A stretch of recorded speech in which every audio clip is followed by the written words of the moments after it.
زیادہ محنت کرنے کی ضرورت ہے، زیادہ پرفارمنگ میں ہونا سجاد چاہیے انور سویلین صاحب سیکٹر یہ کو آپ آنے نے والے جو وقت میں، جتنی بھی میں بات یہ کی ہے سمجھتا ہوں۔ خاص طور پر تو سیاسی اور یہ عسکری بہت ہی قیادت کے آج کا درمیان دن جو ایک مس تاریخی انڈرسٹینڈنگ تھی اور ایک ٹرسٹ ڈیفیسٹ تھا، یہ بہت بڑی ڈیولپمنٹ ہے کہ وہ ٹرسٹ ڈیفیسٹ دور ہوا ہے، اعتماد کا فقدان ختم ہوا ہے اور اب انکریج ہوئے ہیں پولیٹیشین اور سول قیادت بھی۔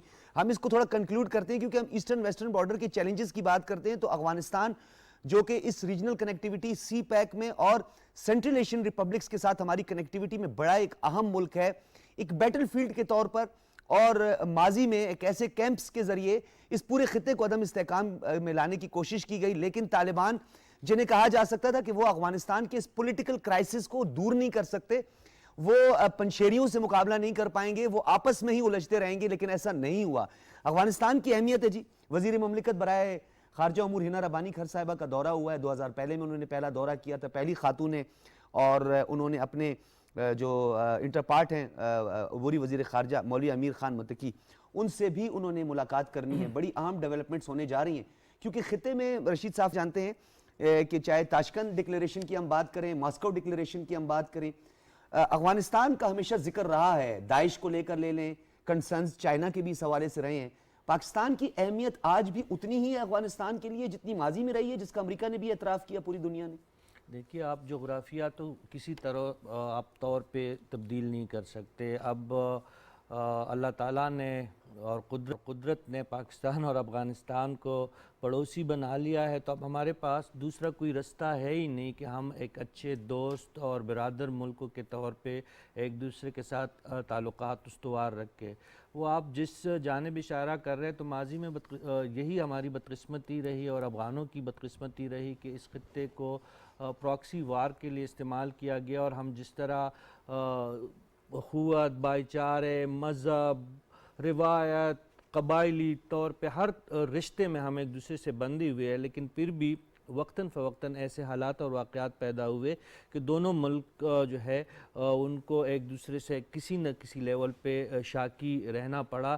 لیکن اگر ہم اور آل بات کریں تو افغانستان اور پاکستان کے عوام ایک دوسرے کا اخوت، بھائی چارے اور ایک دوسرے کے احترام کے رشتے میں ایک دوسرے کے ساتھ بندھی ہوئے ہیں۔ اور جو آپ نے ہنا ربانی کر صاحبہ کی دورہ کابل کا ذکر کیا تو یہ اسی سلسلے کی کڑی ہے، اور ہنا ربانی کر صاحبہ جو ہے افغانستان میں بہت مقبول پاکستانی رہنما تصور ہوتی ہے۔ 2012 میں بھی وہ وہاں پہ بحیثیت وزیر خارجہ گئی تھی، وہاں اس وقت حامد کرزئی صاحب کی حکومت تھی اور بہت کامیاب دورہ ان کا رہا تھا۔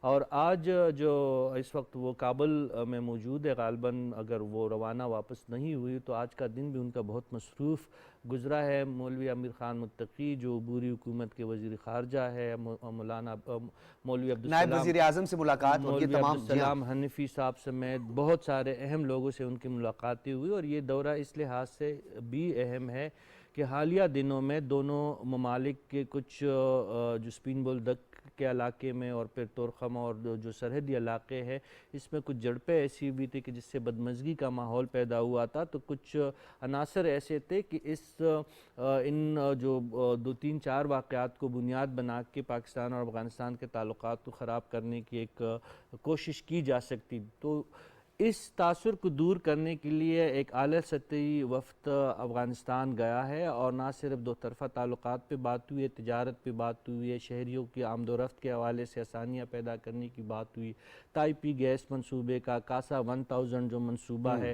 افغانستان کے ساتھ تو پاکستان کے لاتعداد ایسے سیکٹر اور ایسے منصوبے موجود ہے جس پہ بات بھی کی جا سکتی ہے، جس پہ دونوں اچھا ممالک ایک نقطہ بڑا اس میں رشید صافی، ایک بڑا نقطہ اہم ہے کیونکہ آپ ان امور کو بڑی گہری نظر ہے آپ کی۔ تاجکستان، افغانستان اور پھر انڈیا، جس طرح پاک ایران گیس پائپ لائن تھی اس سے بھی راہ فرار اختیار کیا گیا، اس سے بھی راہ فرار اختیار کیا گیا۔ آپ کو نہیں لگتا کہ یہ میسج اب پہنچانا چاہیے ہمیں بھی ہندوستان کے باسیوں کو کہ ہندوستان اپنی پالیٹکس کی بھین چڑھاتا ہے ان کے فلاح و بہبود کی، ان کی بہتری کے لیے جو منصوبے ہوتے ہیں؟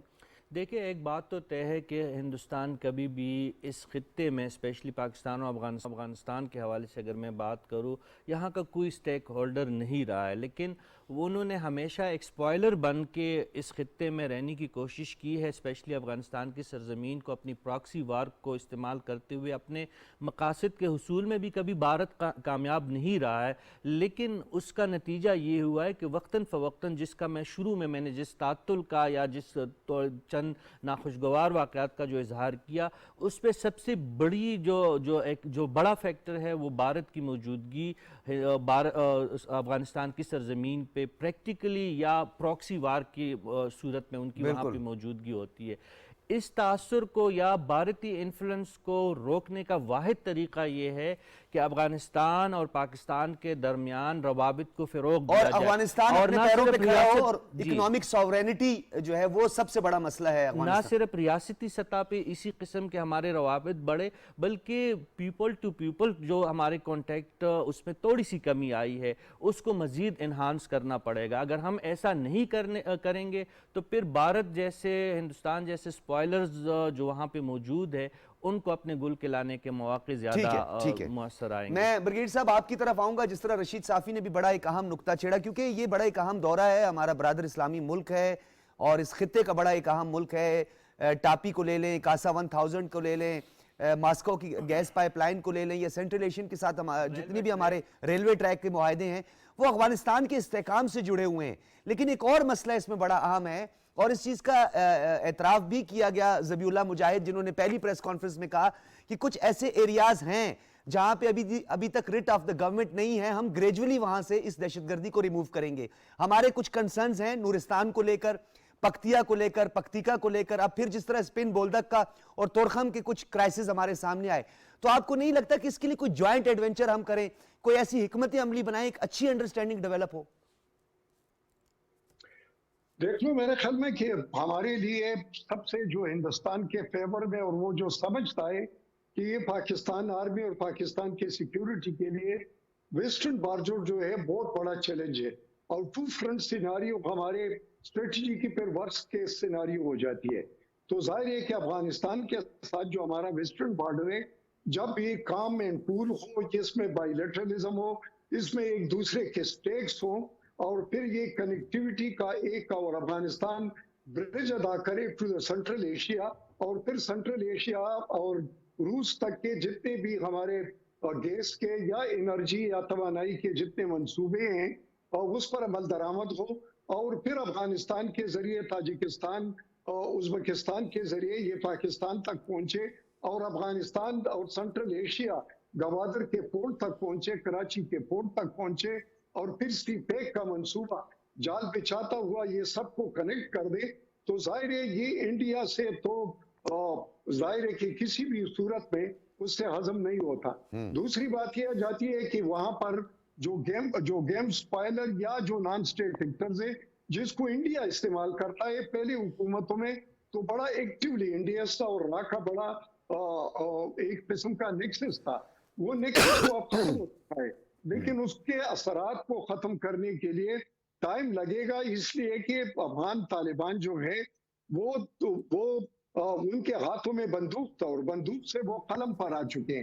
اب قلم پر جانے اور ایک rate of the government establish کرنے میں ٹائم لگے گا۔ دوسری بات یہ کہ وہاں پر ٹی ٹی پی کے ساتھ ہمارے جو بات چیت ہو رہی تھی، انفارچونیٹلی وہ انہوں نے ابھی سیز فائر ختم کر لی، لیکن میرے خیال میں اس کے دوبارہ شروعات، اور خصوصاً نئے آرمی چیف کے پریزنس میں، اور اس کو ایک پولیٹیکل کوریج اور پولیٹیکل اونرشپ دینے کے لیے ہمارا پارلیمنٹ اور پولیٹیکل گورنمنٹ ایک کردار ادا کرے، تو میرے خیال میں کہ ہمارے لیے ویسٹرن بارڈر جو 20 سال ڈی سٹیبلائز رہا، اس کو سٹیبلائز کرنا ٹاپ پرائیورٹی ہے۔